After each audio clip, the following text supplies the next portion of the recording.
have the chairman of Convergence Partners, which is up with Andile Ngaba. Welcome with Andile. Thank you. Can you tell us a bit about the 5G and what is it bringing to the people? As you know, we have been having these devices. This is a 4G device. Before this one, we had a 3G device. Before this one, we had 2G, remember, which could do only SMS. So what is 5G going to do? 5G is more than just a phone, right?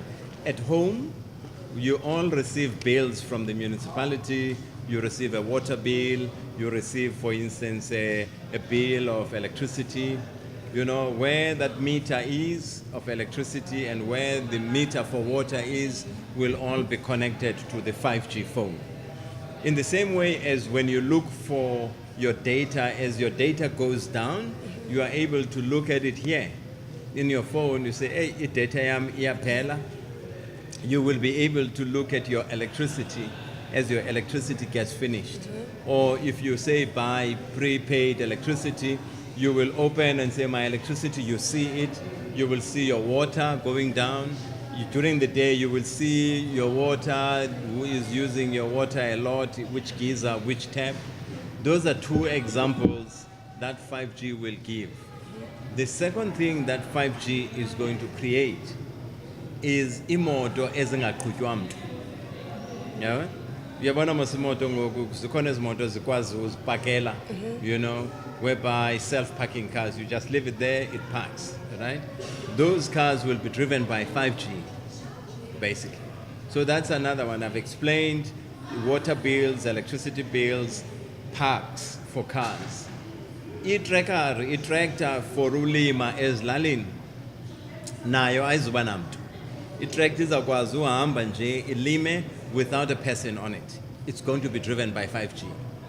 Okay? So imagine if you have a big field, you just start a tractor, uyisebenzisa remote control, ihambe i-tractor ilime akakho umuntu ozabe eqhuba. So those are technologies that are going to be driven by 5G. You know, in agriculture, as I've said, in autonomous vehicles, in a household, that's what 5G is going to bring to us. Okay, now you're telling us about the positive, okay, let me put it this way, about the advantages of 5G. 5Gs. Tell us about the disadvantages of 5G, because everything has got a disadvantage and an advantage. Exactly. The disadvantage of 5G is that it needs a lot of base stations, right? I mean, so if you look now, it must telecommunications from here. With 5G, kuzofuneka zibe ninzi. You see? So that's one disadvantage, because if you take a city, for instance, like PE or East London, you have to have a lot of these towers that will connect 5G, basically. That's one disadvantage. And the disadvantage of 5G, I travel distance ende, right? So that's why you need towers as a needs. That's an example of one disadvantage. But the advantages are the needs is the disadvantages. Okay. Because speech cycle, you mentioned that there will be less, okay, there will be no human to human, rather robot to robot kind of work in this industry. Won't that affect the high rate of unemployment? Because as you were saying that there will be no need for us to drive our cars or to hire people to bawaslimele. Yes. So won't that affect the jobs? Yes. Okay. Now let me explain.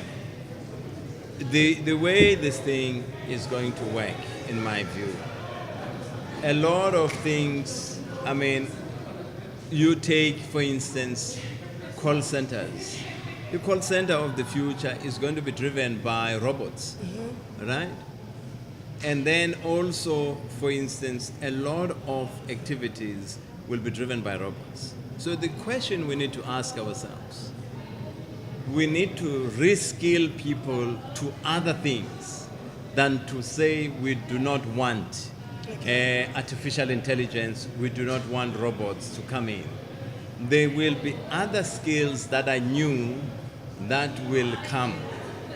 Remember, in the olden days, if I phone you from, this is the phone with you and I'm phoning, there would be a third person who's going to receive the call and say, numero se brief, meaning where do I direct your call? And then somebody's going to say, put me on number 435, and then they direct the call.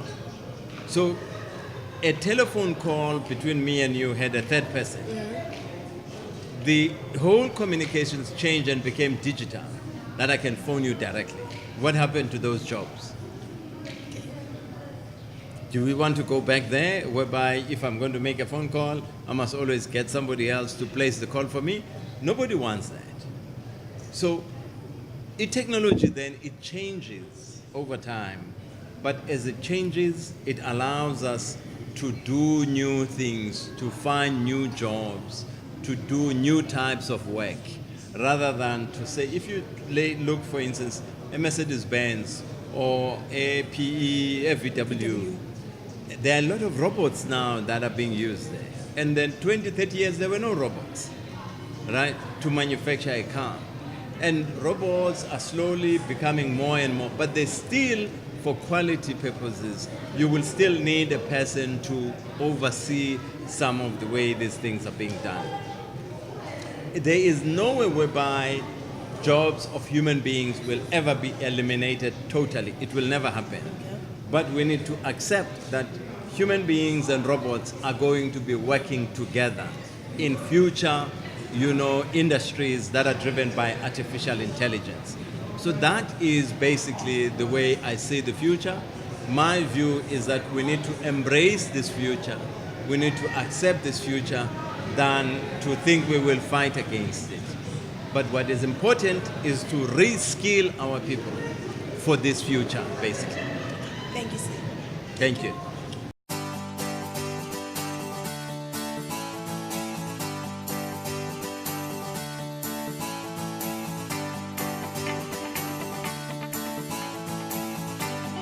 This is where the 14th Annual ICT Summit was held. Their main focus this year was technology. They did mention that technology will take over. We'll just have to wait and see. I am Asandiswa Mhlengi.